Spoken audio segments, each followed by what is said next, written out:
viene a la cabeza es aquel dicho castellano de en casa el herrero, cuchillo de palo.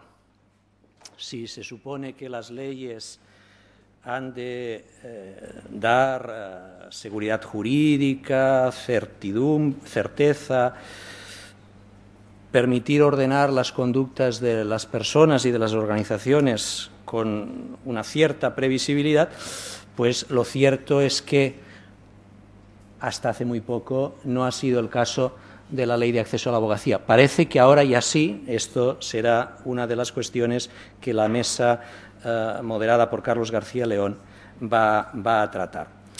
En todo caso, ya se analizará en su momento, cuando estemos muy contentos de cómo funciona la Ley de Acceso y de cuán bien formados, o mejor formados todavía, llegan a los distintos operadores jurídicos los nuevos abogados, cuando será cuestión de mirar el itinerario que ha seguido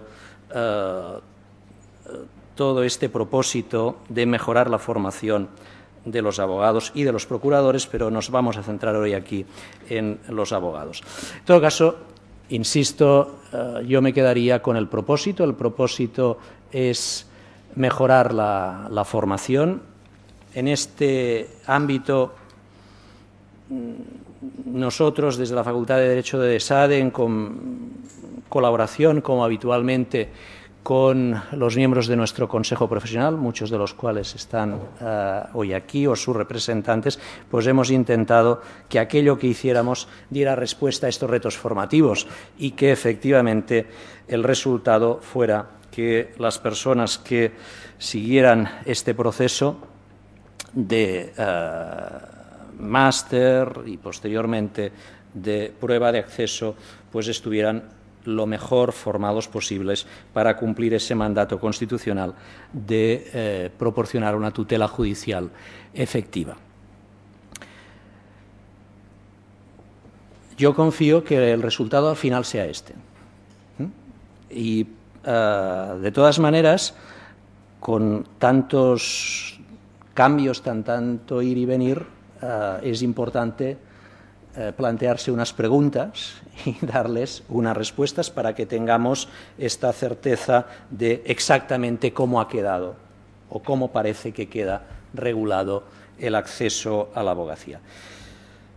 Gracias a los participantes como ponentes en la mesa redonda, gracias a la fila cero, que también va a intervenir, y por descontado, pues gracias a todos ustedes y a los que nos siguen por streaming por haber querido participar en este acto.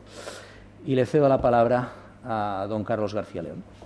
Muchas gracias. Buenas tardes a todos. Gracias por acompañarnos hoy aquí. Muchas gracias también a los que nos siguen desde Internet. En primer lugar, también quiero dar las gracias a la Facultad de Derecho de ESADE por invitarme a moderar esta mesa que hemos titulado Aplicación o preguntas sobre la nueva Ley de Acceso a la Abogacía, y que trataré de hacer una introducción, una cronología, antes de presentar a los ponentes que me acompañan. Es curioso porque seguimos hablando de nueva Ley de Acceso a la Abogacía, nuevo, ese adjetivo, cuando es verdad es una ley aprobada en 2006 que se debatió mucho con anterioridad, y es una ley que, como todos sabemos, ha tenido la mayor vacatio legis de la democracia. Y la verdad es que yo llevo trabajando en el sector jurídico en expansión 5 años, y son los 5 años y pico que lleva esta ley. Y a mí me parece una eternidad, o sea, me imagino cómo habrá sido para todos los actores, digamos, que se han visto en juego aquí, estudiantes, universidades, bufetes y colegios y demás. La verdad es que todos conocéis un poco los avatares que ha tenido esta ley. Fueron necesarios 3 ministros de Justicia, ya vamos por el 4º, varios secretarios de Estado, casi 20 borradores de un polémico reglamento, un sinfín de foros de discusión entre todos.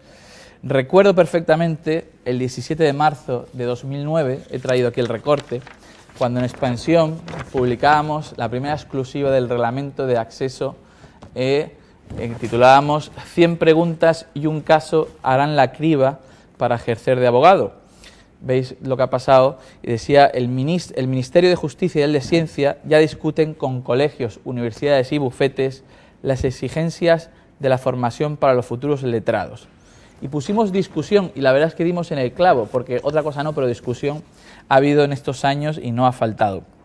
Luego, como todos sabéis, ha habido un sinfín de borradores.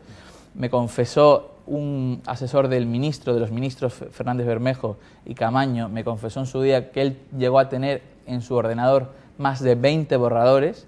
Algunos de ellos no vieron la luz, pero estaban trabajando.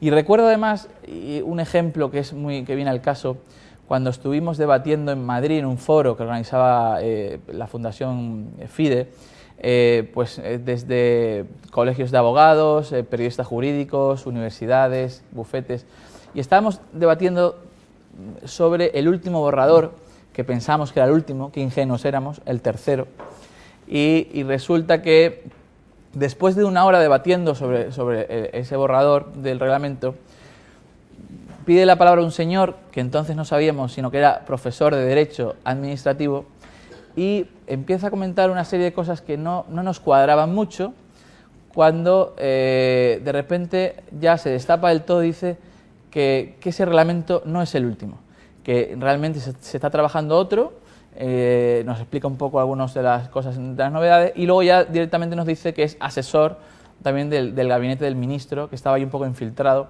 Este es el propio asesor que luego me comentó lo de los 20 borradores. Quiero decir un poco lo que hemos experimentado, y ha sido un proceso largo y no exento de polémica hasta llegar a ese reglamento que se aprobó hace casi un año y solamente unos meses antes de la entrada en vigor de la ley en octubre pasado. Además, como sabéis, el Ministerio de Justicia, que se comprometió a ello, también ha puesto unas pruebas piloto también en su web, que también han tenido cierta polémica, que luego quizás comentaremos un poco, que vale la pena. Y luego ya entramos en 2011 en unos meses frenéticos, que todos también recordaréis, con los recién llegados ministros Wert y Gallardón, que se comen un pastel que no sabían que les tocaba, y de repente Gallardón dice que no hay máster para los licenciados, de repente que sí, porque Educación llama a Justicia, Justicia dice que solamente va a haber para los que se licencian en 2012 y 2013, luego resulta que no, que solamente para los que van a hacer la doble licenciatura. Total, que fue unos meses de caos hasta que hubo un real decreto dentro de mediación, que pensábamos que era lo último, que venía a decir que los licenciados matriculados antes de la publicación de 2006 de la ley estaban exentos de todo acceso, y los que se matricularon cuando ya se publicó la ley, pues solo iban a hacer unas prácticas y un examen, no especificaba más, con lo cual generaba todavía más incertidumbre para todos.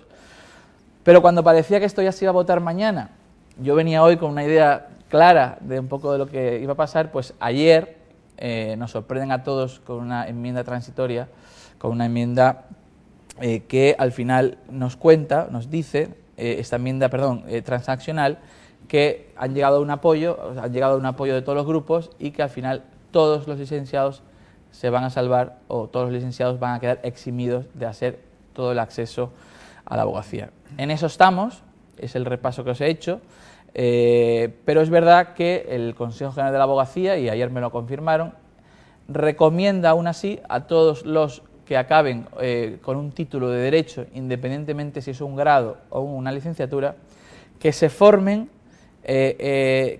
si pueden hacer el máster de acceso, o que se formen por su cuenta, porque creen que es fundamental para el ejercicio de la profesión. En fin, creo que tenemos muchos temas encima de la mesa, no quiero robaros más tiempo, vamos a dar paso a los ponentes que hoy nos acompañan. Tenemos algunos en la mesa, y tenemos a otros que nos acompañan desde la fila cero, que también van a intervenir porque no cabían todos aquí de los bufetes, y entonces hemos hecho una división para que todos estén un poco representados. En la mesa me acompaña Joan Milà, director de Recursos Humanos y Relaciones Institucionales de Baker McKenzie, Mariona Sicoy, abogada y secretaria general de la Oficina de Barcelona de Uría y Menéndez, Araceli Ferrer, responsable de reclutamiento de Deloitte Abogados, y a mi derecha Xavier Felip, director del Máster de Acceso de la Facultad de Derecho de SADE, Universidad Ramon Llull.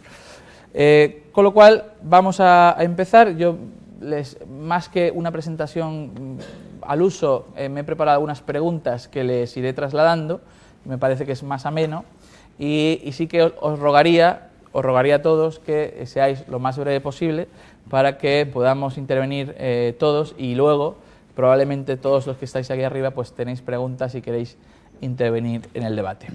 La primera pregunta que os hago es, desde vuestra posición en los bufetes, es cómo afrontan los despachos de abogados vuestra participación en el proceso formativo de los nuevos abogados en las prácticas externas de este máster de acceso. Así que, por ejemplo, por el orden que yo os presentaba antes, por ejemplo, Joan, si quieres abrir. Antes que nada, buenas tardes. ¿Cómo lo afrontamos? Este año con la punta de preocupación de lo que podía representar la cantidad ingente de licenciados que salían al mercado, y que los despachos, en la medida de lo posible, pero también dando una respuesta a nuestros compromisos con las diferentes facultades, podíamos asumir.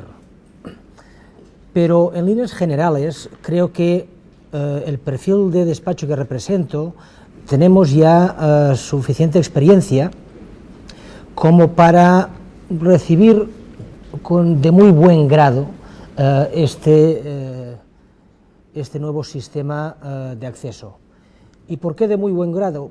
Porque por poco bien que se haga, un periodo de prácticas de 4 meses como mínimo, a periodos superiores si se diera el caso, junto con la realización de un máster y de un examen de estado, seguro que mejora la situación anterior. Una sociedad no puede dejar aspectos tan esenciales como es el derecho, como es el derecho de defensa, en manos de recién licenciados que no han tenido ningún tipo de experiencia en su profesión.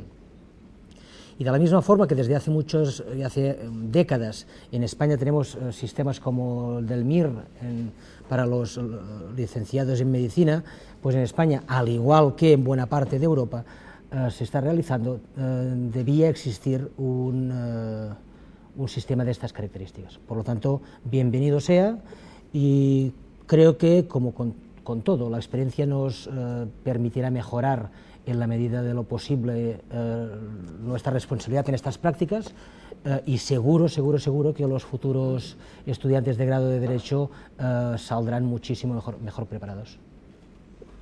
Mariona, ¿cuál es tu opinión al respecto? Desde el despacho, lo que venimos impartiendo un programa de formación muy exhaustivo a todos lo que son los abogados de recién incorporados. Con lo cual nosotros ahora lo que tenemos que hacer es ajustar esa formación que estábamos impartiendo a estos nuevos graduados que estarán siguiendo un máster, ¿no? De todas maneras, nos sirve de guía el artículo 14 del reglamento, que estaba pues anunciando en qué debería consistir la formación que se diese desde los despachos. La verdad es que es bastante genérica, la tendremos que desarrollar, pero desde luego hacía también mucho hincapié en temas deontológicos, prácticos, que se hayan planteado en el despacho. Luego también poner a los graduados en situaciones que conozcan otras, o sea, ante la administración, los juzgados y otros operadores jurídicos, contarles cómo funciona un despacho, cómo afrontar, por ejemplo, cuando se encarga un tema, conflictos de intereses, o sea, va más allá, trasciende lo que sería lo que es la formación, porque creemos que también lo que es los fundamentos, que son derecho civil, mercantil, etcétera, los fundamentos de eso irán muy bien formados, ya llevarán tiempo formándose, pero también nosotros podemos ayudar con nuestra experiencia a complementar esa otra parte. Evidentemente también les daremos otra formación de novedades jurídicas, etcétera, como estábamos dando, y los invitaremos a las sesiones de formación que siguen todos los abogados en todas las distintas de las distintas especialidades, y este año además tendremos recién licenciados y luego los graduados que nos vendrán a partir de enero, con lo cual ahí pues ajustaremos los programas de formación. Araceli. Bueno, buenas tardes a todos. La posición de Deloitte Abogados es un poco similar a lo que comentaban los compañeros. La estructura un poco que tenemos del despacho sí que nos lleva a incorporar normalmente a los recién licenciados en septiembre, y la ley de acceso y un poco toda la situación en la que estamos sí que nos está llevando a flexibilizar pues al máximo tanto lo que es el reparto de las incorporaciones durante el año, ¿no? En este caso enero-septiembre, y por otro lado también a flexibilizar nuestros planes de formación, como apuntaba Mariona, porque realmente, bueno, pues igual que pasa en las incorporaciones, se fundamenta en que empiezan todos el 1 de septiembre, y con este caso pues tenemos que ajustar fechas y demás. Aparte de esto, el perfil es totalmente diferente. Sí que nosotros ya históricamente participamos muy activamente con las escuelas de negocio, las facultades, pues para ofrecer prácticas a la gente que bueno, pues que está cursando últimos años de carrera, pero en este caso y el perfil que se nos está ofreciendo es un perfil de abogado que podrá hacer las prácticas full time, con lo cual yo creo que las inversiones en los equipos es al 100%, la inversión en lo que es la formación es al 100%, y sin duda es muchísimo más positiva, con lo cual un poco del programa de prácticas que ya ofrecíamos es sin duda pues acabar bueno, pues de ajustarse en función a las experiencias que vayamos llevando, pero considero que puede ser bastante más positivo precisamente por la inversión 100% que pueden tener los abogados en el despacho. Una de las cosas cuando se planteó el máster de acceso a la abogacía era capacitar más o formar mejor a los abogados en habilidades y capacidades, porque muchos años siempre se ha hablado de que lo que se aprendía en la universidad, pero no solamente en derecho, sino quizás también en muchas otras profesiones, luego no es lo que te pedía el mercado, no es lo que te exigían los bufetes. La segunda pregunta que yo le quiero plantear a los representantes que hoy nos acompañan de los bufetes es qué habilidades o qué capacidades son las que más valoran los despachos en la selección de abogados candidatos. Vamos, si quieres, a empezar por ti, y luego también al final haremos también un paso por la fila cero a ver qué opinan también al respecto. Bueno, nosotros, aparte de lo que se puede valorar, digamos, sobre papel, expediente brillante, un currículum bueno, valoramos, por supuesto, yo creo que al 50% lo que es el tema del perfil personal que pueda aportar el abogado en este caso. Valoramos lo que es sobre todo la capacidad de aprendizaje. Yo creo que en este tipo de despachos la manera de aprender es a pasos agigantados, con lo cual tiene que ser una persona con una flexibilidad y una capacidad de aprendizaje enorme.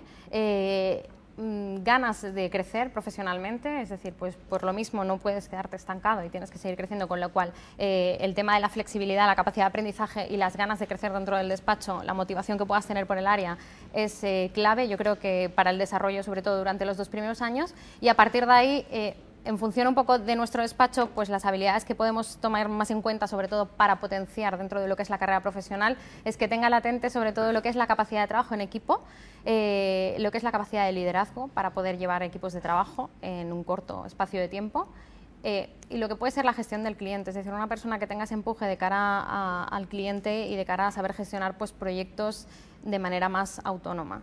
Y realmente se pide en un corto plazo, con lo cual la capacidad de aprendizaje, insisto, tiene que ser bastante elevada. Mariona, ¿qué capacidades, habilidades valoráis en Ría Menéndez? Yo estoy de acuerdo en lo que comenta. Lo que sí que yo también diría que son importantes las aptitudes, pero también la actitud, y a nosotros nos gusta que los abogados sean gente inquieta, comprometida, con valores, que se interese por su entorno, y eso para nosotros es algo que lo valoramos especialmente, ¿no? Entonces, es verdad que todo eso tiene que estar, que tiene que saber mucho derecho, tiene que apasionarle el derecho, porque es una profesión suficientemente dura que te tiene que apasionar.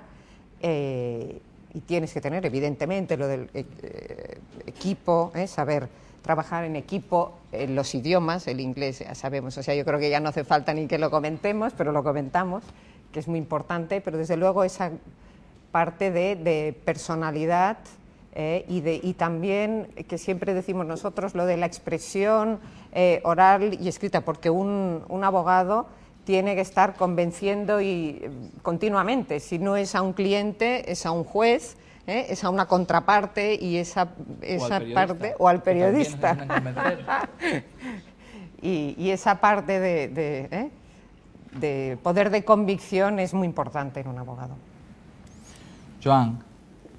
Bueno, pues yo, digamos, todos y cada uno de los elementos que las compañeras han puesto de relieve son elementos que a tener en cuenta, y a mí, si me permites, pues explicaré alguna anécdota para que tomen nota algunos de los estudiantes que están en esta sala. Lo primero que pido es rigor, y lo primero que hago cuando me llega un currículum es repasar el currículum en busca de faltas. Y se encuentran. ¿De ortografía o de coherencia? De todo tipo. De todo tipo. Entonces es bastante divertido, porque cuando llega la entrevista, si aquel día estoy un poco más enfadado, entonces se les pregunta, como todos preguntamos, cuáles son sus valores. Entonces todos ellos hablan de que son perfeccionistas, que son muy rigurosos, y entonces les enseño su propio expediente académico, perdón, su propio currículum vitae. Pues en primer lugar, el rigor. ¿Por qué? Porque una persona que es capaz de traer su fotografía, su presentación, su currículum vitae, con elementos, aunque sean mínimos, que no entren dentro de los cánones, o que donde haya errores o donde haya faltas, pues esta persona ya no nos dará la confianza que posteriormente, como profesional, tiene que dar a sus clientes. Y el segundo elemento que ellos quizá no han puesto tan de relieve por la caracterología de sus despachos, es que, también dicho de una forma más coloquial, nuestra gente queremos que tenga hambre de mundo. Por lo tanto, aquellos candidatos que no nos demuestran que han viajado fuera de nuestras fronteras difícilmente encajarán en un despacho internacional. Y además, como tenemos el hándicap de que en Barcelona hay bastantes menos despachos internacionales que en Madrid, este perfil de un abogado de carácter internacional cuesta más encontrar en Barcelona, y por lo tanto ponemos mucho énfasis en este aspecto. El resto de representantes de los bufetes que nos acompañan aquí en la fila cero, ¿qué opináis tanto de las habilidades, capacidades que deben tener, como la primera pregunta que hacíamos también, de cómo afrontáis un poco el proceso formativo de los nuevos abogados que entran en la firma? ¿Quién quiere comenzar? Si es tan amable, como no estáis identificados, y para que el resto de la sala os identifique, decís quiénes sois y de qué bufete venís. ¿Sí? Gracias. Mi nombre es Eva Pic y procedo del despacho Manubens. Soy la socia del área de Derecho Administrativo. Bueno, a ver, en cuanto a la primera pregunta, yo diría que efectivamente, pues bueno, afrontamos con ilusión el hecho de que exista un máster de la abogacía que permita, pues, un poco profundizar algo más los conocimientos que ya se habían adquirido durante la carrera. Lo único que en algún momento incluso nos dio una cierta sombra de preocupación era que el máster permitiera dar un cierto grado de especialización, porque yo creo que al final, visto el resultado de las licenciaturas actualmente, absolutamente bastante generalistas, a veces realmente lo que nos daba miedo era que el máster pues no diera unos ciertos caminos de especialización, o al menos no todos los másters los dieran, ¿no? Yo creo que todos, en los últimos años de selección, cuando seleccionábamos pues a juniors, normalmente, al menos en nuestro despacho, lo que valorábamos era pues un expediente bueno, brillante, la aptitud y la actitud. En esto estoy muy de acuerdo con lo que señalaban un poco mis compañeros, pero especialmente también, pues generalmente en los despachos colectivos lo que haces es ya seleccionar a alguien para una rama muy concreta del derecho. Yo en mi caso, pues lidero el equipo de Derecho Administrativo, pues generalmente lo que buscas es alguien que conozca un poco más el derecho administrativo, que se haya interesado especialmente por esta asignatura, y generalmente valorabas pues que tuvieran algún máster, fuera en urbanismo, en derecho público en general.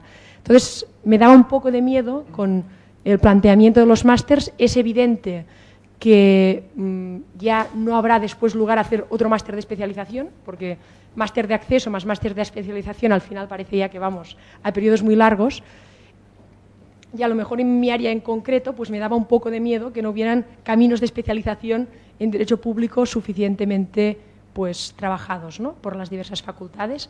Pero más allá de esta pequeña preocupación, ¿no?, que tendríamos que ir viendo a medida que fuéramos viendo también cómo se concretan las diversas ofertas de máster de acceso, en cuanto al resto, pues la verdad es que aplaudiendo la existencia de un máster, porque creo que efectivamente la carrera y ahora el grado ya se queda un poco corto.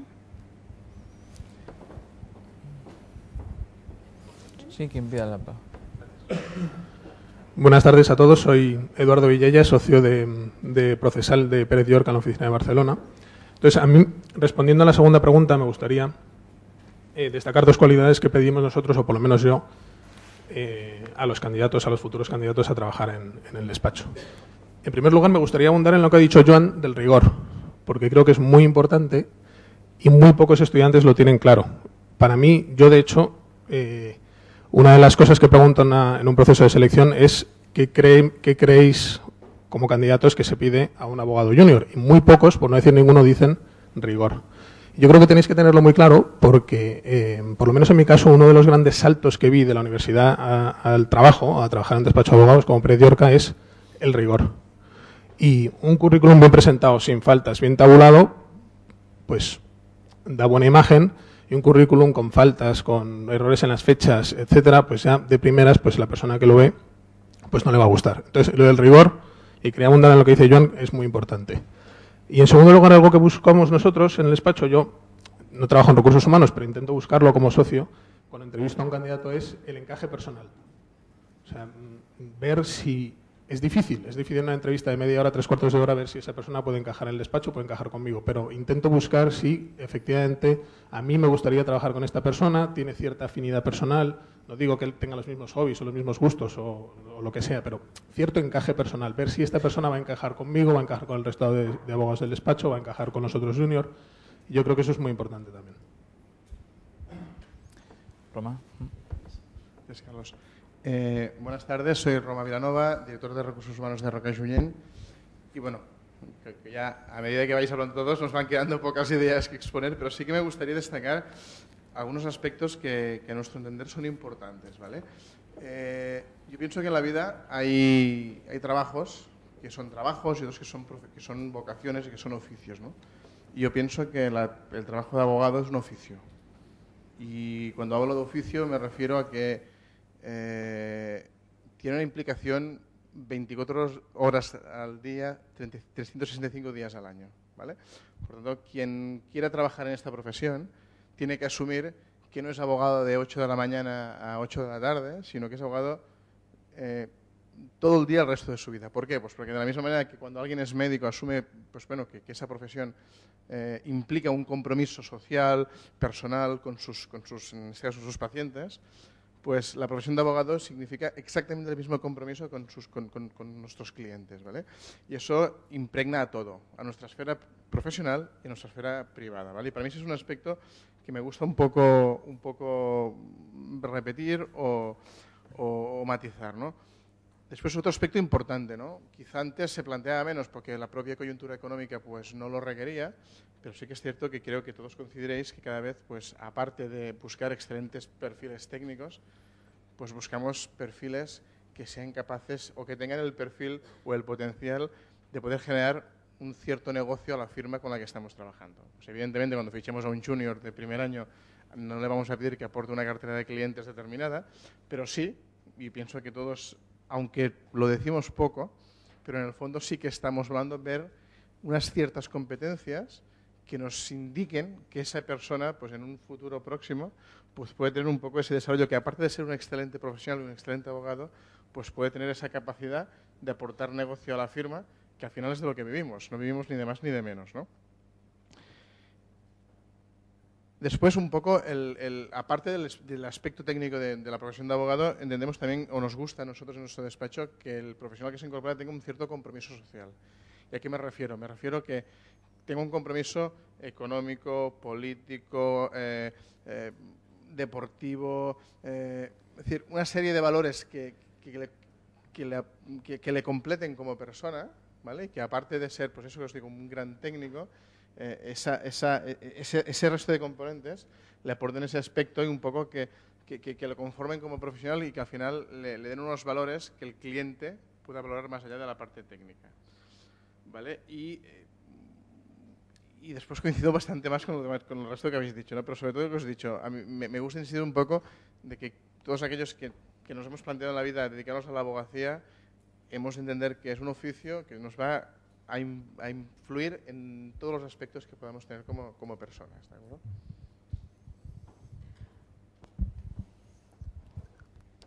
Bueno, buenas tardes. Soy Ana Rosell, vengo de Cuatro Casas González Pereira y como decía nuestro compañero, nos queda poca cosa nosotros ya por decir. Si quedaba alguna idea nueva, pues yo creo que aquí se acaba de dar el último repaso. Yo destacaría, pues si os parece, los 2 puntos que pienso que son más importantes en cada una de las preguntas que planteabas. En cuanto a la formación, bueno, pues coincido con la mayoría de vosotros en que lo que es clave es tener la oportunidad de tener a personas en prácticas en un periodo muy largo o más largo del que estamos acostumbrados y además con una dedicación total. Significa que son personas que podemos meter en todos los asuntos, que están implicadas en el equipo, que pueden conocer no solamente pues, su trabajo, sino la mecánica, cómo funciona, cuál es la dinámica, el día a día en el grupo de trabajo. Y sin duda, bueno, pues a él a nivel de formación le podemos aportar pues algo mucho más completo y a nosotros también nos permite conocerle como profesional en sus distintos aspectos. Con lo cual pienso que es algo pues, que acompañado de una buena formación teórica es un avance que nos aporta el nuevo marco. Y en cuanto a capacidades, yo creo que está todo dicho, ¿no? Igual al final, por resumirlo, lo que buscamos pues, son personas con cierta naturalidad, personas con las que sea fácil poder trabajar, que bueno, pues con sus diferentes características podamos meter en equipos, sean buenos en las relaciones con sus compañeros, con sus clientes, pensemos que puedan avanzar en su carrera profesional, pero sin duda la clave es la vocación y el compromiso que puedan tener con la profesión. Y ahí igual nos ayuda la ley de acceso también, porque es un primer filtro, ¿no? Sí que son personas que tienen claro que van a ejercer o que quieren orientarse al ejercicio y hay un momento de reflexión pues, al final del grado, ¿no? En que ellos piensan, bueno, yo quiero ser abogado o quiero utilizar mis conocimientos para dirigirme a otros sectores. Yo creo que eso es positivo. Y ya termino. Lo que nos puede preocupar a nosotros, ya, bueno, pues por buscarle una pega, en departamentos sobre todo con carácter internacional, por ejemplo, derecho comunitario o con nuestros equipos orientados a clientes pues, alemanes o franceses, sí pensamos que podemos perder personas que tuviesen la inquietud de cursar un máster fuera del mercado español con una especialidad internacional concreta y que, por tanto, bueno, pues se planteen que, ¿no? que van a tener que dejar esa inquietud internacional para hacer el máster de trámite. Son pocos equipos, pero pienso que perdemos profesionales pues, formados en materia internacional. Hola, yo soy Susana Ñoveros y vengo de Clifford Chance. Soy la directora de Recursos Humanos en Barcelona, pero hasta hace poco he estado 14 años en el departamento de Real Estate en Barcelona. Entonces, hablando de capacidades, yo creo que el haberlo vivido 14 años ejerciendo en el despacho, creo que sabemos exactamente lo que se necesita cuando se entrevista a alguien, porque lo has vivido en tu propia piel. Y entonces, bueno, estoy de acuerdo con todos mis compañeros, ¿no? Quizás, Joan, me siento más identificada por ser un bufete internacional. Y creo que para trabajar en Clifford Chance hay que dominar el inglés y sobre todo ganas de trabajar con distintas jurisdicciones, porque es lo que se van a encontrar en el futuro. Te va a llamar un socio de París y te va a pedir un informe sobre cómo van las sociedades, o sea, cómo funciona el tema societario en España, o te vas a tener que ir 3 meses a Italia a trabajar con un cliente porque lo está pidiendo, o te vas a tener que ir a un cliente en Escocia porque es lo que nos requieren nuestros clientes. Entonces, si realmente no tiene mucha mundología una persona, pues difícilmente se podrá adaptar al despacho. Y nosotros valoramos muchísimo pues, las ganas de moverse que ha tenido y que tiene en el futuro esa persona. Y luego sobre aptitudes y actitudes, pues todo lo que han dicho mis compañeros creo que nosotros también lo destacamos, y nosotros lo que estamos pidiendo mucho también es que se identifique con la responsabilidad social corporativa, ¿no? Nosotros a los nuevos juniors les decimos que no es obligatorio, pero que nosotros hacemos el trabajo pro bono para las fundaciones y que tratamos a las fundaciones como a los clientes, porque son un cliente más aunque no paguen, ¿no? Y eso se lo recalcamos expresamente para decir algo distinto de lo que han dicho ellos. Y lo que comentaba Ana de quizá, pues yo creo que al hacer el máster de acceso, pues tendrán que hacer 2 másters estos, ¿no? Harán el máster de acceso y luego se irán a Bruselas a estudiar Derecho Comparado, o se irán a Estados Unidos a especializarse en IP, porque no les queda otra. Entonces, a lo mejor tendremos a estudiantes, pues en vez de 24, pues tendrá 26. Y yo creo que lo valoraremos más. Si alguien quiere trabajar en IP, que nosotros tenemos un gran departamento sobre eso, pues se valorará más el que tenga el máster de acceso y el máster en Estados Unidos sobre esto, o en ESADE, o donde sea, que solo que tenga el máster de acceso. Y esto al final, si tienes 6 candidatos y 2 tienen, aparte del máster de acceso, otro en la especialidad donde se necesita el abogado, pues seguro que se valora, porque es indiscutible. Gracias. Yo soy Miguel Trémol, responsable de Recursos Humanos y Selección del bufete Garrigues aquí en Barcelona. Bueno, yo creo que está más o menos todo dicho. Por mi parte, quizás puntualizar que afrontamos con ilusión y con entusiasmo este cambio normativo, con espíritu colaborador, evidentemente, y vamos a estar volcados pues tanto en la docencia, en lo que corresponda, como a la hora de acoger alumnos en prácticas, que es una política que ya venimos siguiendo de manera tradicional y que creemos que funciona muy bien, ¿no? La opción de contar con alguien en nuestro despacho durante un tiempo, más si es full time, para que conozca nuestros sistemas, nuestros equipos, el ambiente de trabajo, la metodología, la profesión y que a partir de ahí se pueda realizar pues la mejor selección para ambas partes, ¿no?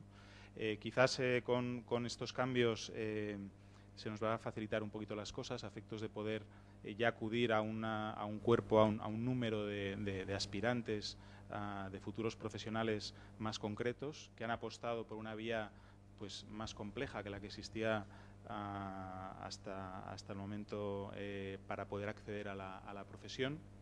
Quizás eso también va a suponer pues un reto, y vamos a ver hasta qué punto quizás lamentablemente podamos a futuro perder cierto talento, ¿no? Es decir, personas que en su momento apostaban por estudiar Derecho, pues ahora quizás viendo que se les obliga, sin contar con una vocación claramente perfilada desde un principio, a seguir un itinerario de máster, prácticas obligatorias, examen, etcétera, pues por ahí a lo mejor, además teniendo presente que se apuesta a priori, aunque quizás eso luego no es tan así, por un escenario de ejercicio profesional, un ámbito más local o nacional, quizás personas con ese espíritu, con esa ambición, con esa vocación internacional en origen, pues puede ser que renuncien a la carrera o los estudios de Derecho por otro tipo de itinerarios formativos, de licenciaturas o de grados o de escuelas X, que sí que teóricamente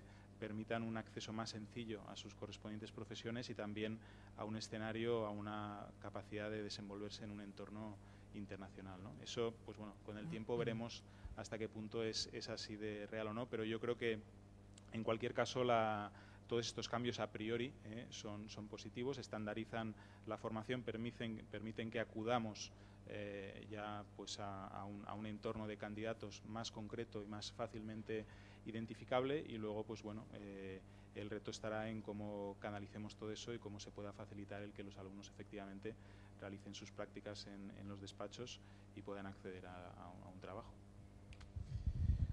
Pues retomamos otra vez los ponentes de la mesa. Yo les enviaba días antes otra pregunta. Yo creo que aquí alguno de vosotros ya ha apuntado algo, creo que Susana ha apuntado algo al respecto, que probablemente valoraréis más cuando tenga un máster de la abogacía y además otro máster fuera, pero mi pregunta yo creo que también va en relación, que no en concreto con otro máster de especialidad. Mi pregunta era si en igualdad de condiciones, a la hora de vuestros procesos de selección, vais a preferir escoger o fichar en el bufete a aquel profesional que, sin tener la obligación que hacer el máster o el acceso a la abogacía entero, ha decidido hacerlo, o aquel que prefiere, con la salvedad que le ha regalado ayer el Congreso, pues acabar su licenciatura y decir, aquí estoy yo para ser el junior que trabaje mucho aquí en el bufete. No sé, empezamos si quieres, Mariola, por ti, que no has empezado, y si os pido un poco en este tema brevedad, porque es un poco, si pensáis una cosa u otra, tampoco hay... Sí, no hay medias tintas. No hay... No, a ver, yo creo que esto se nos va a plantear este año. Claro. Porque, bueno, y el siguiente para los otros licenciados, pero creo que tiene esta respuesta es para de 2-3 años. Entonces, a ver, creo que depende del junior. Si es un crack, para entendernos, yo creo que casi nos va a ser igual que curse el máster o no, ¿vale?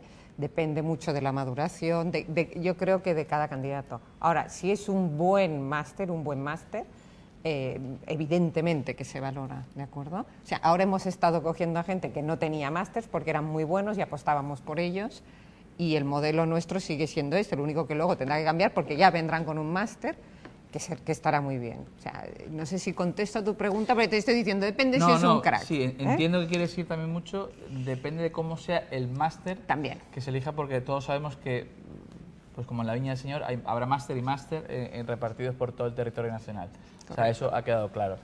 Creo que ahora te tocaba a ti, por ejemplo. Yo creo que nunca existen igualdad de condiciones como para que la pertenencia o el hecho de realizar el máster o no sea el elemento que te hace elegir a alguien, pero entrando en donde nos quieres hacer entrar, te diría, a mayor formación, más capacidades nos puede demostrar este joven. Te diré, en nuestro caso, en los últimos años estamos contratando más en mercantil a dobles licenciados en ADE y Derecho. Doy la enhorabuena a ESADE porque empieza este año a doble licenciatura, porque son mejores. ¿También contratamos a licenciados en Derecho? Claro, por supuesto, pero mayoritariamente en mercantil estamos contratando doble licenciatura. Por tanto, a mayor y mejor formación, por supuesto, sin ningún género de dudas.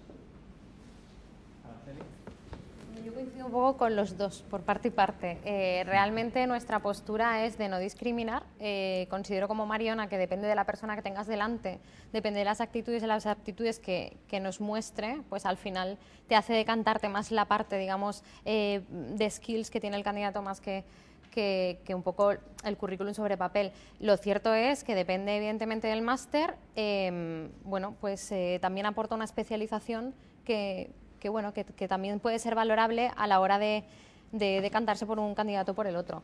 Pero en definitiva, yo creo como Mariona que depende un poco de la persona que tengas delante y sobre todo de las capacidades que te pueda demostrar el candidato. ¿Y qué opináis desde la llamada fila cero? Así doy tiempo a que os pongan el micrófono. Hola, ¿qué tal? Soy Francisco Rey, del despacho Manovens y Asociados.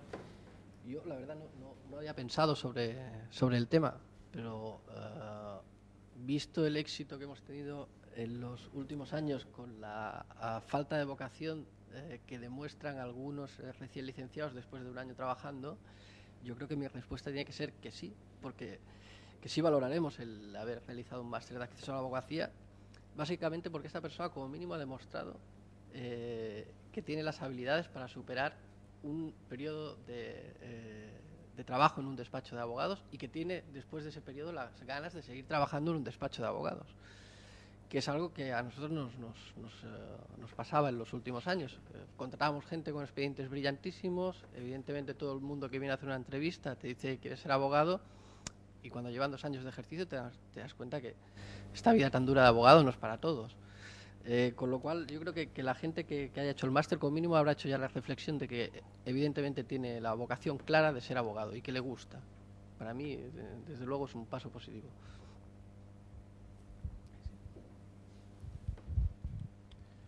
¿Alguien más de la fila quiere comentar? No. Bueno, pues por último, en la última parte de la mesa, antes de pasar al debate, me gustaría hacer dos preguntas en concreto a Xavier, que como antes avanzaba, es el director o va a ser el director del máster de acceso a la abogacía que va a poner en marcha ESADE a partir de septiembre o octubre, ¿no? Y sí me gustaría que me contestara Xavier a qué oportunidades y qué también peligros, hay que ver las dos partes siempre del asunto, ofrece desde tu punto de vista la aplicación de la ley de acceso a la abogacía. Bueno, buenas tardes. Yo primero quisiera hacer una pequeña previa. Soy riguroso, no cometo faltas, hago deporte y sé decir how are you, con lo cual espero que si algún día tenemos alguna conversación privada ya tenga una buena tarjeta de entrada. Bueno, hecha la broma. Oportunidades. Hombre, a mí me parece que la oportunidad que nos brinda este nuevo sistema, porque digo nuevo porque aún no se ha implementado, ¿verdad? El sistema de acceso es que nos permite diseñar una formación específica para el ejercicio de la abogacía, que hasta ahora no lo tenemos, porque, en fin, por todos es conocido que la licenciatura y el grado forman juristas, no forman específicamente abogados, aunque muchas personas dicen es que mi hijo o mi hija estudia para abogado, pues eso sabemos que no es así. Nos permite hacer ese diseño pensando en el ejercicio profesional y en algunos programas, al hilo de los comentarios o de alguna sombra de duda que había aparecido, incluso pensando en una especialización para salir de esa formación más generalista de la carrera. Aparte de otras cuestiones más de índole política, la equiparación a la situación en los restos de países de Europa, que se nos entienda que un abogado español tiene un nivel de formación equiparable a cualquier otro abogado, etcétera, etcétera. Pero de entrada a mí me parece que esa es la más importante. Luego, claro, todos tendremos la misma partitura, pero luego a ver quién la toca bien, que esa es otra cuestión, ¿no? Peligros.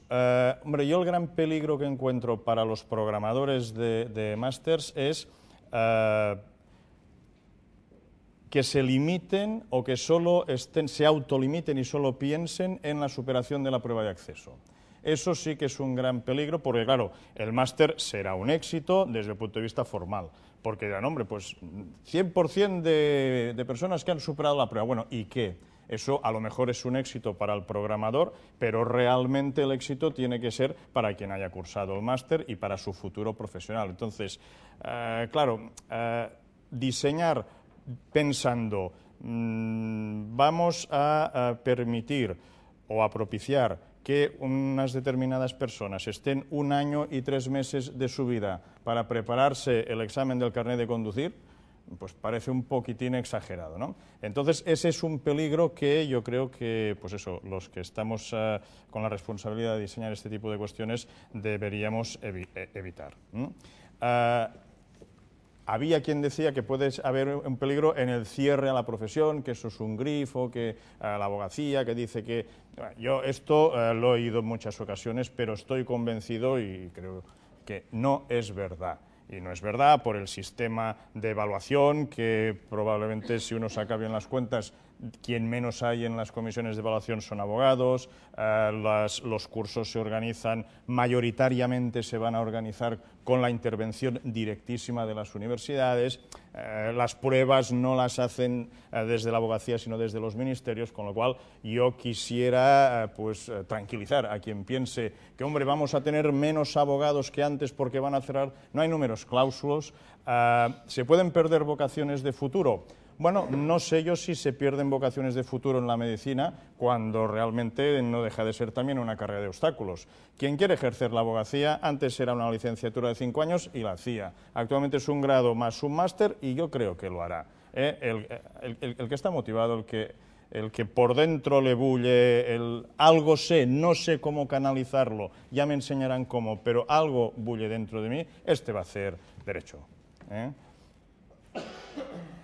Y como segunda pregunta, y eso ya es muy concreta y si quieres luego también alguno puede comentarla, hablábamos antes en la introducción de que el Ministerio todavía con Francisco Camaño al frente, justo antes de dejar la cartera, publicaba en la página web unas pruebas tipo test, unas pruebas piloto, que personalmente a mí y al periódico nos llegaron bastantes opiniones de expertos y académicos que, no sé, muchos han puesto el grito en el cielo, otros que es solamente un test.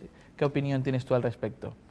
Bueno, a ver, en primer lugar, lo que yo diga a lo mejor dura de hoy para mañana, porque estas pruebas, igual que todo el proceso, pues nada, se publicaron el día antes de irse de vacaciones, las colgaron en la página web, que fue un compromiso que adquirieron y por lo tanto cumplieron a la perfección, pero claro, si esto fue un viernes, al lunes siguiente ya entraba un equipo ministerial nuevo, ¿no? Entonces, claro, yo no sé lo que durarán esas pruebas colgadas en la página web, pero si esas fueran, en esa hipótesis de trabajo, hombre, yo encuentro varias cosas. La primera, que me chirría un poquitín que no haya ninguna prueba oral.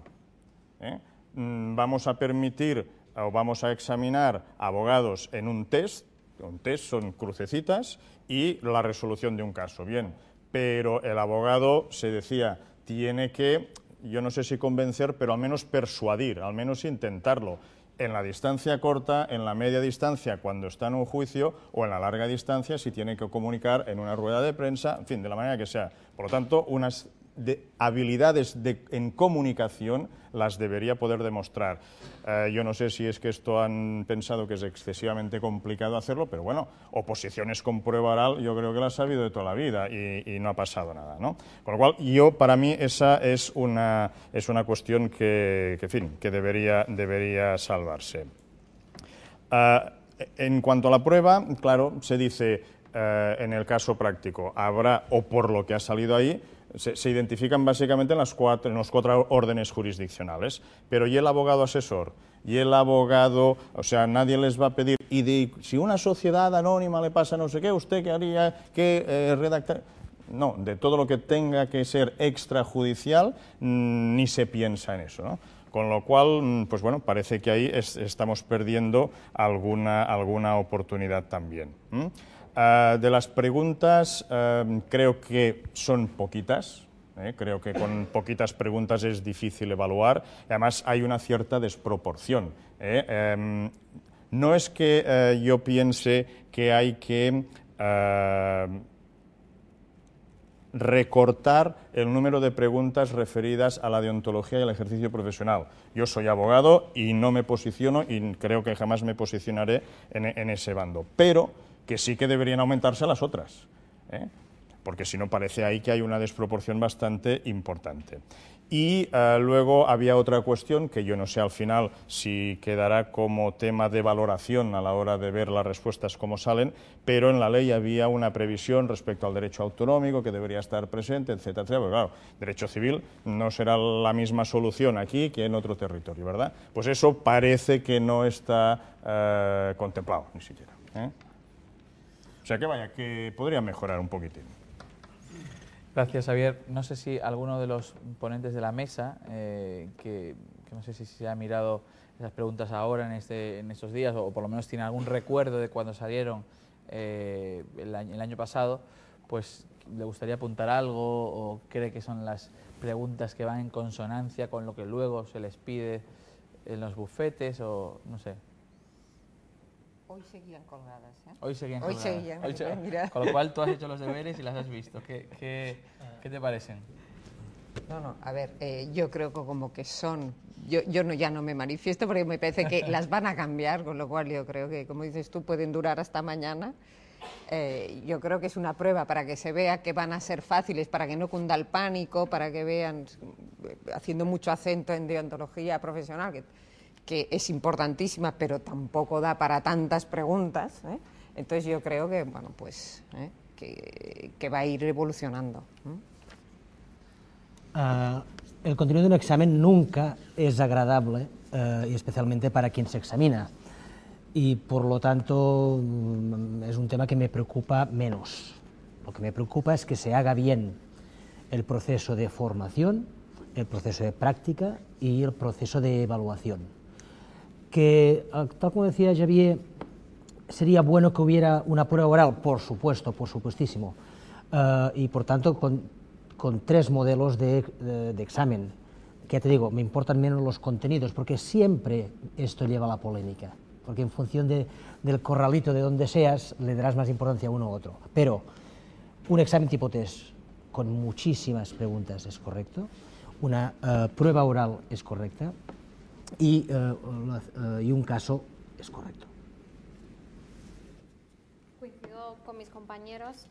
Yo quería destacar sobre todo, además de lo que ellos han comentado, el tema de la prueba oral. Considero que para el ejercicio de la abogacía es uno de los pilares fundamentales, ya que tenemos que, digamos, vivir esta reforma, pues añadir esta prueba, porque realmente es uno de los, de los factores que valoramos dentro de los candidatos para el despacho, como hemos comentado todos, el tema de la oratoria, el tema de la persuasión, con lo cual si se introduce esta prueba además al examen, yo creo que es uno de los puntos que puede ser muy positivo de momento. ¿Alguno de la fila cero quiere aportar algo en ese aspecto?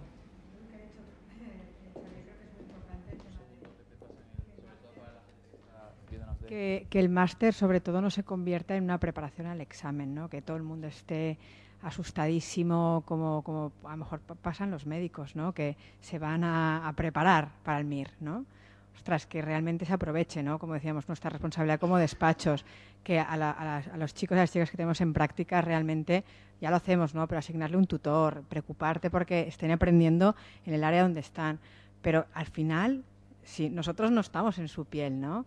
El que se tiene que examinar, que la primera generación que va a estar ahí examinándose, estarán asustados y estarán todas las generaciones. Es decir, bueno, tengo que pasar este examen y me voy a preparar al máximo. Y sobre todo los másters al final pues le dedicarán unos meses de preparación a ese examen, pero que no sea el año y 3 meses dedicados a preparar ese examen como podía ser nuestro COU o el segundo de bachillerato, que realmente nos preparamos al final para la selectividad, ¿no? No era el curso que realmente aprendíamos y luego nos preparábamos un mes para la selectividad.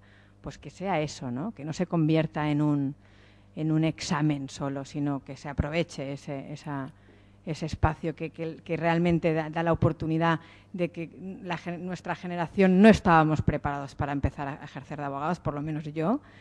Cuando entré, por mucho máster y tal, no estaba preparada para ejercer de abogado y me enseñaron en el despacho. Y ahora van mucho mejor preparados en ese aspecto, pues que realmente este máster sirva para ese paso, ese valor añadido que en España nos equiparemos a las culturas más de la abogacía europea, ¿no? Y que no ese peligro que dice Xavier, yo creo que será latente, ¿eh? Y a ver cómo se supera, ¿no?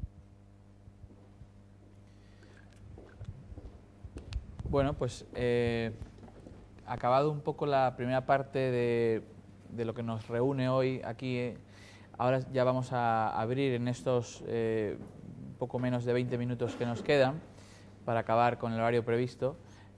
Vamos a abrir el debate. Cualquiera que quiera intervenir, que quiera lanzar su pregunta a cualquier miembro de la mesa, pues solo tiene que hacerme una señal y le pasarán el micrófono. Sí. Tenemos una primera pregunta. Bueno. No tenía que hacer ninguna pregunta. Lo que sí que quería... Te hemos visto un gesto y... No. Estaba recogiendo porque me tenía que ir, pero aprovecho. Lo que sí es que creo que lo que no estamos teniendo en cuenta, y es importante... Bueno, yo soy de Recursos Humanos de Gómez Acebo y Pombo. Llevo 2 días pasando pruebas a lo que nosotros llamamos LEF, que son los licenciados en formación, que se incorporarán en septiembre en el despacho. Y creo que no estamos teniendo en cuenta en todo el debate, que son gente muy joven, que no tienen muy claro y que muchos hacen derecho por descarte, pero realmente no saben si su vocación, digo muchos, no saben si realmente el derecho les gusta. Entonces yo creo que también nuestra obligación luego en los despachos es motivarles. Y estoy de acuerdo con Mariona que lo más importante para mí es la actitud que tiene el abogado que se incorpora al despacho. Y yo lo veo en los propios exámenes que están pasando ahora. El que no te escucha cuando le estás explicando cuáles son las pruebas que tiene que hacer. Y yo, como una profesora más, me giro y le digo, ¿has entendido la pregunta? Ay, perdona, es que no te estaba escuchando. Esta persona a mí, yo ya la marco en en el examen y ya digo, este chico no tiene ganas de incorporarse, está estudiando y está haciendo un proceso de selección porque tiene que trabajar, pero realmente quiere trabajar de abogado, quiere estar en este despacho. Entonces, eso es importante, que los despachos también tenemos la obligación de motivarles y de enfocarles en esa carrera de abogados. No solo que ellos, está muy bien que vengan preparados, que tengan el máster, que hayan estudiado en el extranjero, todo eso es perfecto, una base sólida de formación, pero yo creo que somos también responsables de que les guste lo que tienen que hacer. Nada, era una opinión. Te dejamos si quieres que te retires. No pasa nada. Hay otra pregunta por aquí. Bueno, en otros países de Europa ya existe, ¿no?, un proceso de selección y este sería el que nos toca aquí en España. Entonces, la pregunta es, en otros países hay como una forma que son los paralegal, que, bueno, mi pregunta va como enfocada a esta ley entra en vigor en un momento de crisis donde las universidades están haciendo recortes, entonces no hay tantas plazas para másteres como licenciados o graduados llegan a este punto, ¿no?, a este nivel de decidir si hacen un máster, hacen oposiciones, deciden, ¿no? Entonces, mi pregunta es, ¿hay en el mercado español un lugar para estos paralegal? ¿Están considerados cuando estamos haciendo todo este proceso de selección? ¿O qué pasa con todo este grupo de gente que no entra en el máster porque no hay plazas o porque no lo ve claro o porque decide hacer unas oposiciones que luego pues decide que no, que quiere estudiar trabajar en un despacho de abogados? ¿Qué pasa con toda esta gente que está considerada en otros países europeos como los paralegal? Pues es una buena reflexión porque quizás, ahora apuntaré si alguno de vosotros que la respondáis, pero quizás con lo que ha pasado ayer, quizás es verdad que habrá menos demandantes, ¿no?, de que tengan que entrar en estos másteres, con lo cual no lo sé, habrá que estudiar realmente si todos los graduados que terminan este año, que todavía no hay tantos, podrán entrar. Pero es muy importante lo que planteas, porque también es verdad que se han recortado incluso las oposiciones para otros cuerpos con la crisis, con lo cual es verdad que qué posibilidades tienen otras personas que no puedan entrar o que no quieran o que no tengan el dinero suficiente para pagar esos posgrados, no sé. A ver, paralegal. En uno de los 20, has dicho, borradores de reglamento y incluso los borradores de la ley, creo que ya salían los borradores de la ley, en uno de ellos se hablaba de los paralegal. Va de retro Satanás y se dijo, uy, que esto no, tienen que ser abogados, porque el abogado es el que ha superado todo lo que tiene que superar y se inscribe en un colegio de abogados como ejerciente. Solo a esa persona se le puede denominar abogado y puede actuar en juzgados, en asesoramiento, tal. Bueno. Entonces, se eliminó aquí en España la idea del paralegal, con lo cual, fuera. Entonces, una persona licenciada o graduada en Derecho que no realice el máster, es decir, o dicho de otra manera, puede tener el máster, pero si no supera la prueba, no se la puede denominar abogado. Si no se colegia como ejerciente, no se puede denominar como abogado. Entonces, hay otras profesiones que tienen su ámbito, por ejemplo, los graduados sociales pueden ejercer en una determinada jurisdicción y no tienen que hacer el máster de acceso. ¿Serían paralegales? ¿No han estudiado la carrera de Derecho? Los que tienen una gestoría con unos servicios y tal, que dan consejo jurídico, ¿serían esos paralegales? Bueno, pero la regulación como tal y el reconocimiento como tal no existe. Un licenciado en Derecho tiene campo por correr, pero no como abogado. Eso creo que está claro, sí. Un segundo, sí.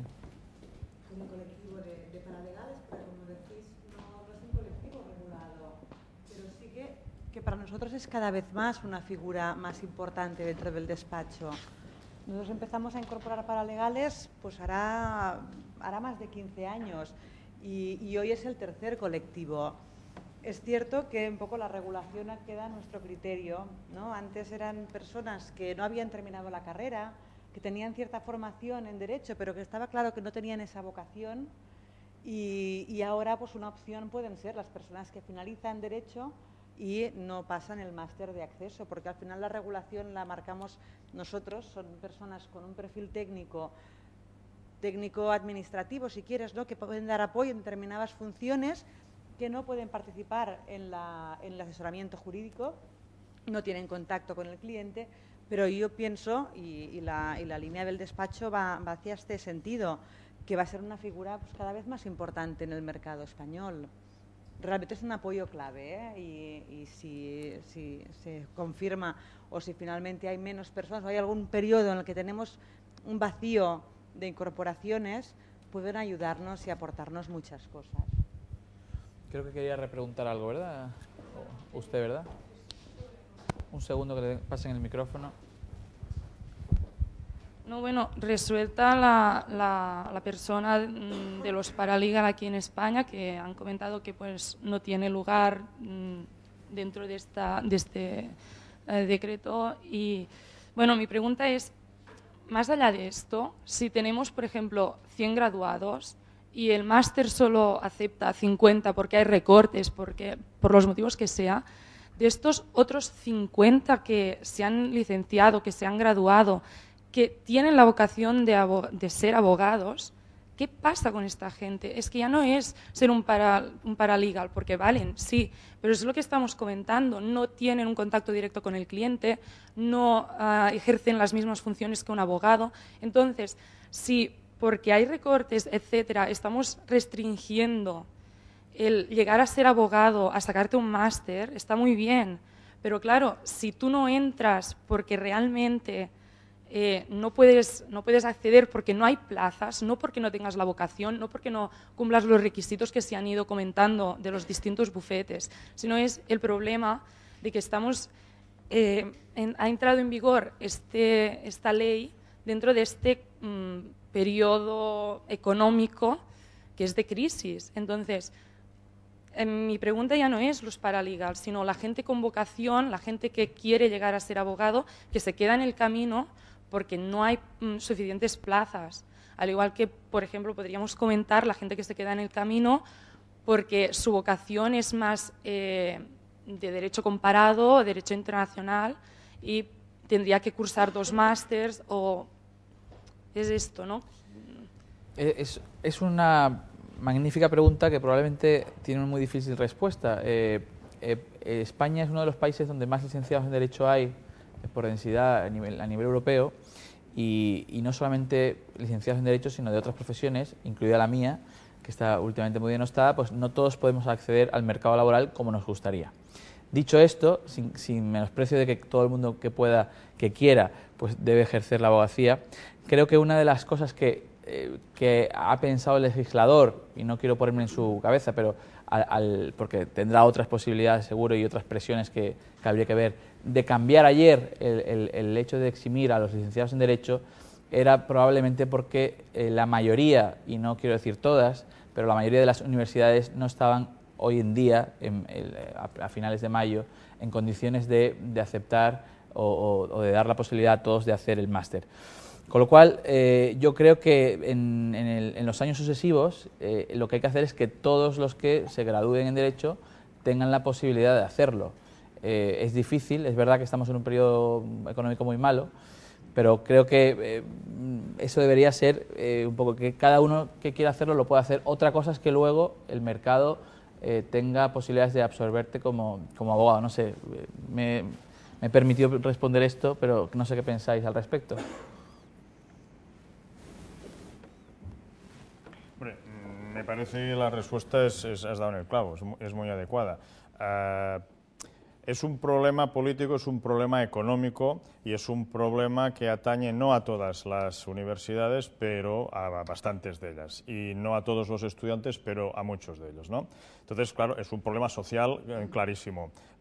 En la ley, y creo que en algunas enmiendas se hablaba de que hay que ver las becas, que esto era una promesa, que además está escrita en la ley, a ver cómo funcionará para evitar, pero claro, eso es un problema que no se resuelve, lo pone la ley, pero si no hay dinero es como si no hubiera ley, ¿no?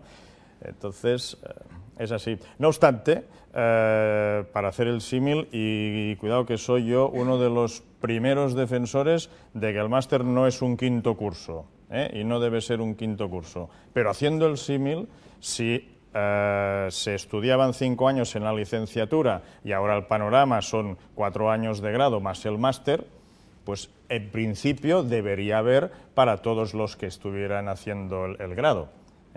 Pero, claro, esto trasladado a toda la problemática político-económica, pues, Houston, tenemos un problema. Hay una pregunta primero ahí y luego pasaremos aquí. Mi pregunta es personal, para solucionar un caso mío personal. Yo hace años que soy licenciada por la Universidad Pompeu Fabra, nunca he ejercido. Me leí la ley y tengo entendido que desde que entra en vigor tengo 2 años para colegiarme como no ejerciente y esto me eximiría de hacer el examen.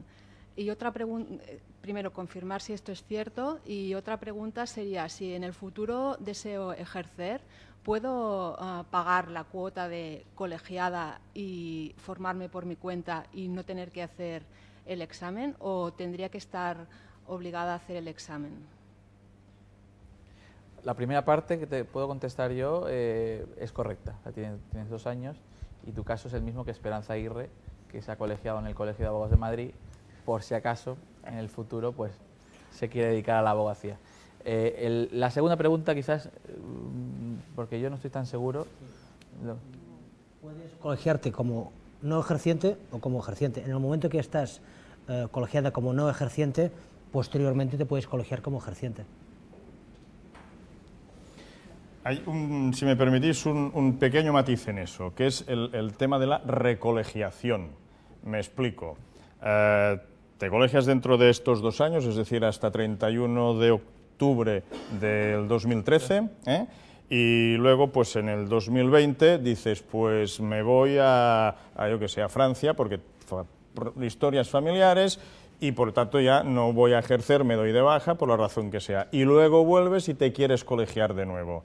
En esa segunda colegiación la duda está, que es lo que yo llamaba la recolegiación, la duda está, y nadie te podrá contestar hoy porque las juntas de gobierno que hayan en el año 2020 de los colegios de abogados, que son los que colegian, no están en la actualidad.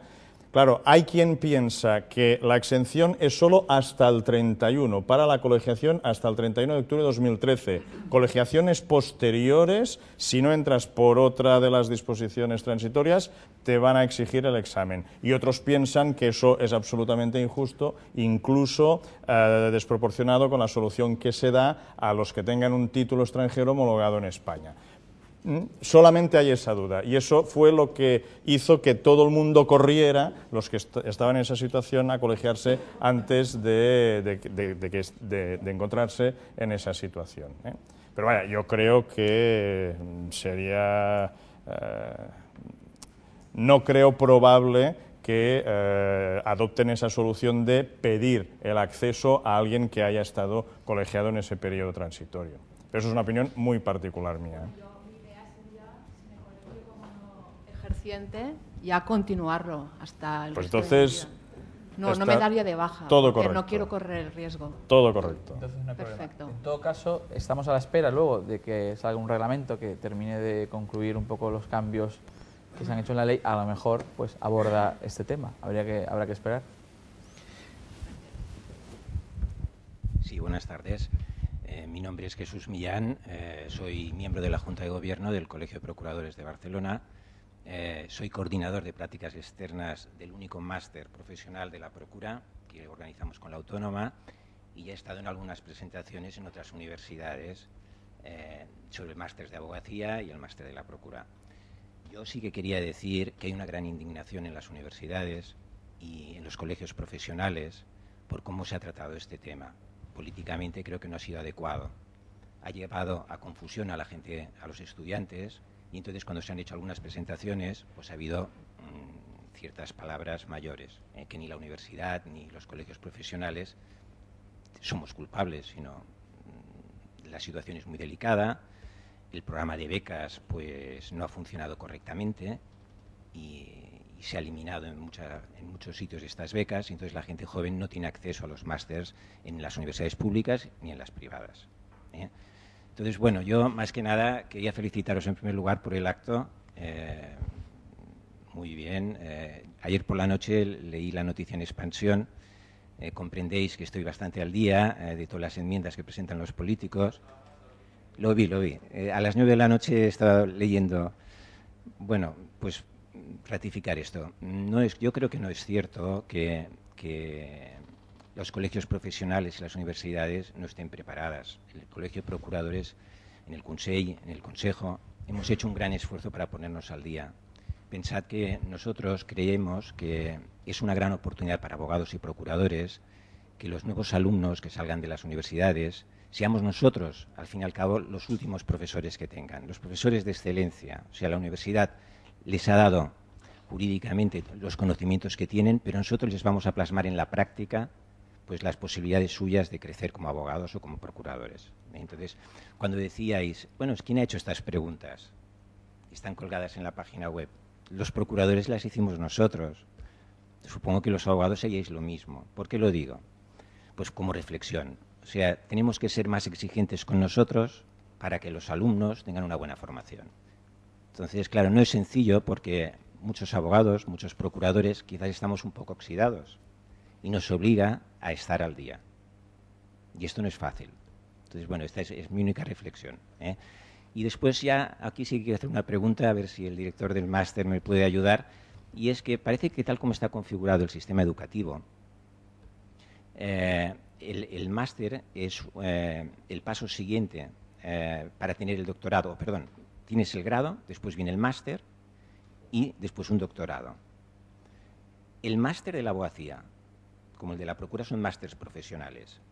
¿Se ha solventado la duda que había sobre si estos másteres servirían para poder después hacer el doctorado? ¿Sabéis algo de esto? A ver, desde el punto de vista, o sea, desde ese punto de vista, yo no he oído, a no ser que alguien tenga algún otro conocimiento, nunca se ha planteado de que el máster de acceso a la procura o a la abogacía tengan o dejen de tener relación con el doctorado. Por lo tanto, al doctorado se accede por las vías que ya están previstas para el acceso al doctorado. Pero no se ha hecho hincapié, en fin, en todas las conversaciones donde yo he asistido, en todas las lecturas que yo he realizado, nadie jamás lo vinculó con el doctorado. No hay problema para hacer un máster de la abogacía o un máster de procura y después hacer un doctorado. Pregunto. Los que controláis más el tema de doctorado, ¿consideráis que puede haber algún problema de acceso?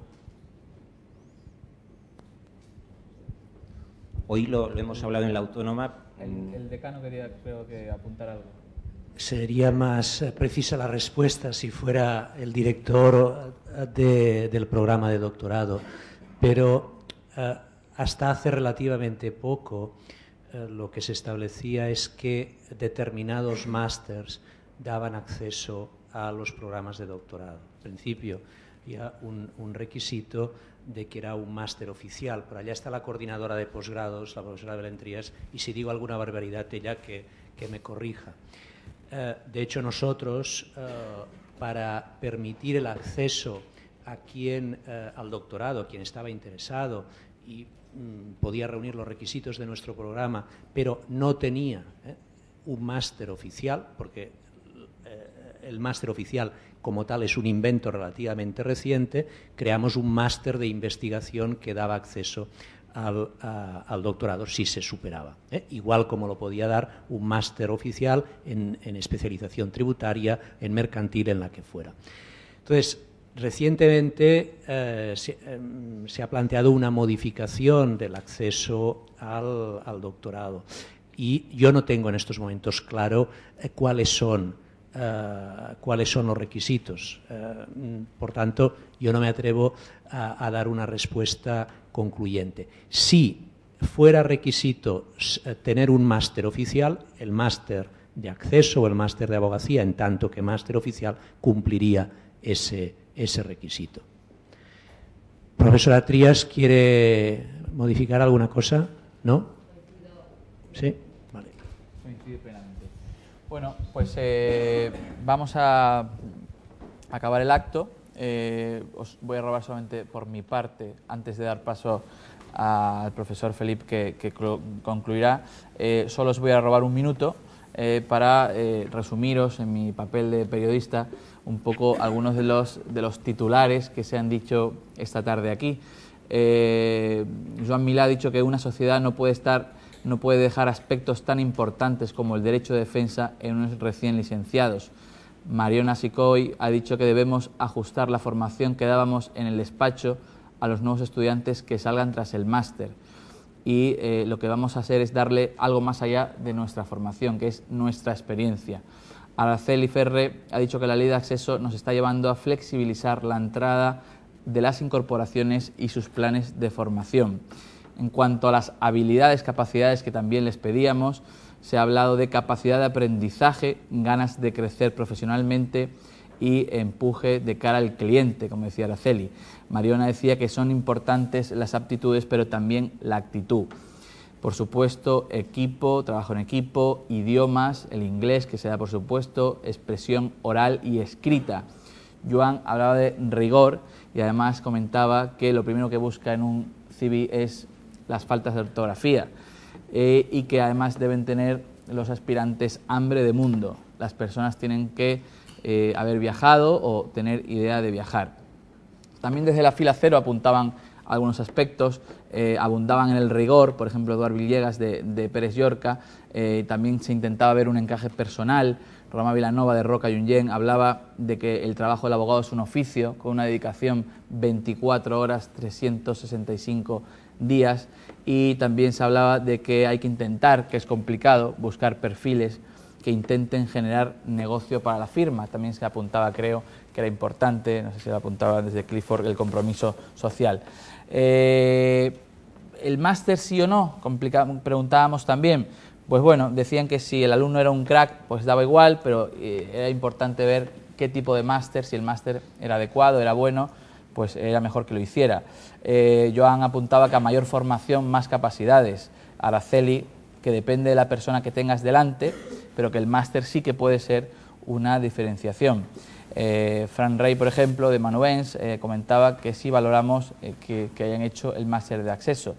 Y el profesor Xavier Felip nos comentaba que el máster de acceso nos permite diseñar un ejercicio de la profesión, que hay peligros, por ejemplo, que los programadores de los máster piensen solo en cómo superar la prueba y no cómo formar adecuadamente a los profesionales. Y sobre las pruebas piloto parece que todos o algunos hemos concluido en que son pocas las preguntas para evaluar, que por supuesto que es necesario una prueba oral, como también apuntaba Joan Milà, que chirriaba un poco este tema, ¿no?, el tema oral, y que parece que era también solo destinado al tema judicial. Por mi parte, muchas gracias por acompañarnos hoy aquí presencialmente o por internet, y paso la palabra al profesor, que creo que nos va a despedir el acto. Bueno, en primer lugar, muchas gracias por haber asistido y habernos acompañado en esta sesión de hoy, que para nosotros es un orgullo poder contar con todos los presentes, poder conocer cuáles son sus necesidades y las expectativas que tienen de los futuros egresados en la carrera de Derecho, y ofrecernos y agradecerles ya de antemano, porque sé que es así, que será así, la colaboración que vamos a tener conjuntamente, porque al menos en esta facultad vamos a ser de los primeros que vamos a salir este curso que viene con el máster completo, puesto que en esta facultad egresa la primera promoción de graduados. Con lo cual seguro que tendremos muchas oportunidades de coincidencia, de colaboración, que repito, les agradezco de antemano. Y bueno, pues como es de bien nacido ser agradecido y se acostumbra a agradecer con un cóctel, nos espera un pequeño cóctel en los jardines de la cafetería a la que están todos ustedes invitados. Muchas gracias.